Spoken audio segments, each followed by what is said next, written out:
peach flavored tea.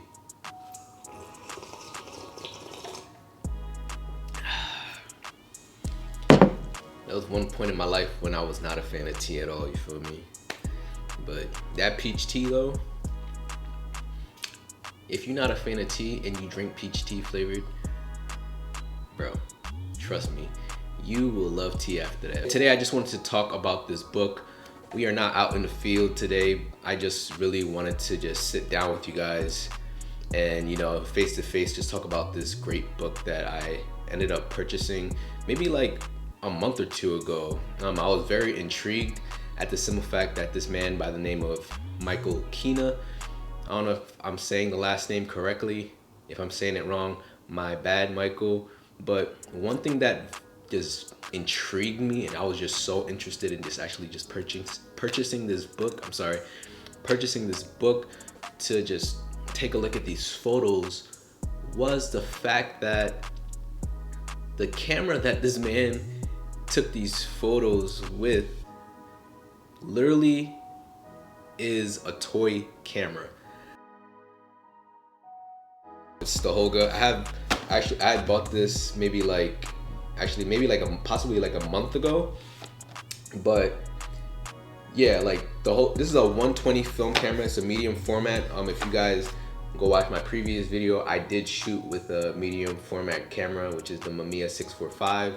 So, I mean, technically speaking, that wasn't the first medium format camera I basically had purchased.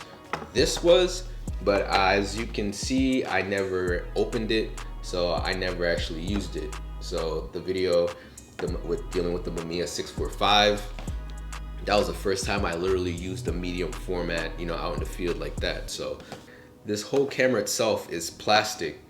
Like literally, it's plastic, and the only functions I'm pretty sure it has deals with the dial to basically crank the, you know, the film inside of it, and also dealing with, I'm pretty sure it's the shutter speed. One other thing I wanted to mention with this HOLGA is that this does cost around 40 bucks. I mean, I bought mine off Amazon for 40 bucks. There are some places that actually sell this for actually $50, and yeah, we're not doing none of that. We paying 40. I will actually do an in-depth video actually shooting with that camera itself. The HOLGA medium format camera was introduced in 1980 in Hong Kong, and the formats that it shoots in is 6x6 and 645.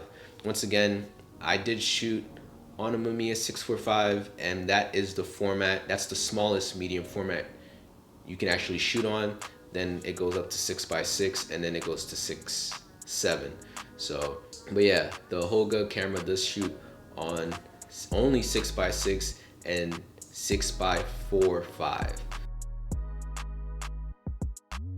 But yeah, just more so talking about the book though, the fact that Michael Kenna took all these amazing pictures using that simple camera in itself, dealing with its functions, the fact that he used that camera and actually made a whole film book out of it, that was something that I was like, wow. So yeah, just off the top, you know, looking at just a few photos within the book itself, you can tell that Michael loved to travel, you know, but within the book itself, you have photos from California, Washington, Japan, Italy, what else, Hong Kong, you know, like just the total vibe that I was just getting off the book in itself was like, okay, this man loves to travel, and the photos behind it, you know, it's just a memorable and, you know, unimaginable photos to just witness as the viewer, the reader, you know. So all right, just listen to this. Well said. I've always considered the make and format of a camera to be ultimately low on the priority scale when it comes to making pictures, he explained. I think personal vision is far more important. A sense of aesthetics, a personal connection with the subject matter, an inquisitive mind, these factors outweigh whatever equipment you use. So yeah, reading that quote to you guys, I really wanted to share that quote. Beautifully said. It's not about the tool, it's about the vision. It's about the connection you're making with, whether it's the subject, whether it's the location you are in. Dealing with a technology-based era, we just kind of tend to forget to actually just take a step back, relax, be patient with your shots, not pray and spray all the time. And that's like also one of the reasons I actually got into film photography, for the simple fact that, you know, it has taught me patience. It has taught me to take a step back and just see things from a whole nother perspective, you know, a whole nother lens. One of my favorite shots, you know, dealing within this photo book itself, dealt with the old boat ramp, which was shot in 2008 in France. And yeah, if you know me, you know I love abandoned locations. You know, I love shooting there. The past few videos I've shot have basically been abandoned. So just the vibe, I just love that photo in general of loneliness. So, and you know, within the photos themselves, dealing with the many countries Michael himself had been to, there were photos dealing with, you know, statues, different unique trees, different unique crosses, you know, different birds being shot, you know, just the overall simplicity. And you know, the fact that it was also in black and white. I'm not necessarily a huge fan on black and white, you know, and I am also a portrait photographer. Saying that I love this book, you know, and the message that it was trying to get across to the audience, you know, the book has to be good, right? Especially if it's not in relation to the style of photos that you take. So I felt like, you know, within the book itself, you know, I feel like every photographer should actually have this, you know, on their shelves, you know. So yeah, I didn't want to necessarily, you know, spoil the whole entire book for you guys, but I did wanted to share some key points that I felt needed to be talked about and, you know, needed to be shown throughout this video.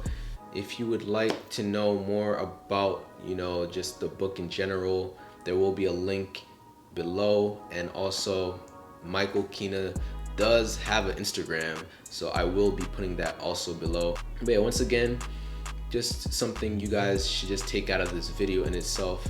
Once again, it's not about the camera that's being shot by the person, it's about the person who's actually using that tool to actually shoot those photos, you know, and not to just take it into, you know, photography or videography. I mean, it deals with any type of tool, dealing with any type of artist, you know. Don't think that just because you don't have the latest, newest of tools, you know, in your arsenal, you feel me, like you can't make that vision, your idea, you can't make it happen, because you can make it happen. You have the vision, you can make it happen, point blank and period. And within this book itself, I feel like that is what I got out of it. Once again, it's not about the tool, you know. And film books in general, that's one thing I've actually just been really just trying to obtain for myself, trying to be inspired, just reading and seeing other artists' work, you know. It's just a beautiful experience. So, and this book in itself, being that it was black and white, just like actually the other film book I did a review on.